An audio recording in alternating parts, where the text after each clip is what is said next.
महाराष्ट्र के पूर्व deputy CM Ajit Pawar की मौत को लेकर लगातार सवाल खड़े हो रहे हैं। 28 जनवरी को एक विमान हादसे में उनकी मौत हो गई थी। शिवसेना यूबीटी सांसद संजय राउत ने अजीत पवार की मौत पर एक विस्फोटक बयान दिया है और प्लेन क्रैश पर सवाल खड़े किए हैं। उन्होंने अजीत पवार की मौत को षड्यंत्र बताया है। संजय राउत ने कहा कि उनकी मौत संदिग्ध है, पर्दे के पीछे कुछ तो हुआ है। अजीत दादा ने कहा था कि वो घर लौटना चाहते हैं। उसके बाद बीजेपी के लोगों ने उन्हें सिंचाई घोटाले की फाइलों से धमकाया। संजय राउत ने क्या कुछ कहा है, पहले वो आप सुनिए। अजीत पवार जी का जो मामला है एक्सीडेंट, वो बहुत रहस्यमय तरीके से हुआ एक्सीडेंट है। मैं वो मुद्दा उठाना चाहता है, राज्यसभा में उठाया भी मैंने। लोगों के मन में शंका है, बीजेपी और अजीत पवार के पार्टी में मनमुटाव चल रहा था। अजीत पवार जी फिर घर वापसी करना चाहते थे, उस बारे में उसने खुलकर बात की थी। भारतीय जनता पार्टी के भ्रष्टाचार के बारे में बोल रहे थे। भारतीय जनता पार्टी के भ्रष्टाचार की फाइलें मेरे पास है। ऐसे बोलने के बाद बीजेपी वाले उनको छोड़ेंगे, लेकिन ये हद तक जाएंगे मुझे मालूम नहीं था। संजय राउत के बयान के बाद सियासी पारा भी हाई हो गया। उनके बयान ने सत्ता पक्ष और विपक्षी दलों के बीच बयानबाजी तेज कर दी है।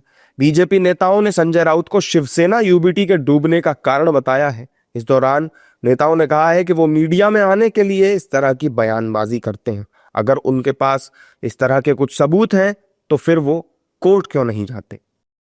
देखिए, संजय जी जो बोल रहा है उनका पास सबूत है तो कोर्ट में चल रही है। वो पॉलिटिकल फायदा उठाने के लिए ऐसा बात बोलना ठीक नहीं है। कोई दुर्घटना, उनका पीछे कारण क्या है ये जानकारी लेना चाहिए, लेकिन ऐसा बयानबाजी करके पॉलिटिकल फायदा उठाना सही नहीं। बाला साहेब का जो बनाया हुआ शिवसेना, वो शिवसेना को आज अगर कोई ख़त्म किए हैं तो उद्धव ठाकरे शायद समझ नहीं पा रहे हैं कि वो सिर्फ संजय राउत हैं।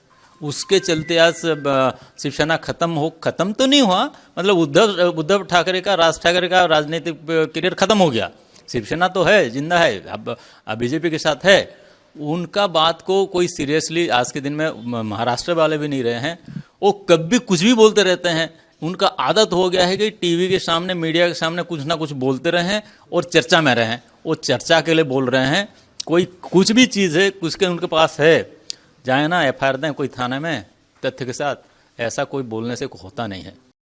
हालांकि कांग्रेस नेता संजय राउत के बयान का समर्थन करते नजर आए। कांग्रेस प्रवक्ता सुरेंद्र राजपूत ने अजीत पवार से पहले विमान हादसे में हुई दिग्गजों की मौतों को लेकर भी सवाल खड़ा किया है। स्पष्ट रूप से ये सारी की सारी साजिशों हैं या दुर्घटना कैसे हुई है, कैसे नहीं हुई है, इन सारी बातों का जवाब सिलसिलेवार ढंग से मिलना चाहिए। और उसके लिए एक लंबा चौड़ा पैनल बना करके इस दुर्घटना की साजिश हो या दुर्घटना हो, इसकी जांच होनी चाहिए कि आखिर चाहे जनरल बिपिन रावत हो, चाहे विजय रूपानी हो, चाहे जो है अब अजीत दादा पवार हों, रहस्यमयी तरीके की दुर्घटनाओं में क्यों मारे जा रहे हैं, इसका खुलासा जरूर होना चाहिए।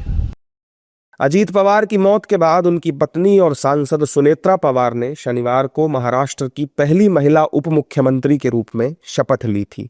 उन्होंने राज्य के मंत्रिमंडल में अपने दिवंगत पति अजीत पवार का स्थान लिया।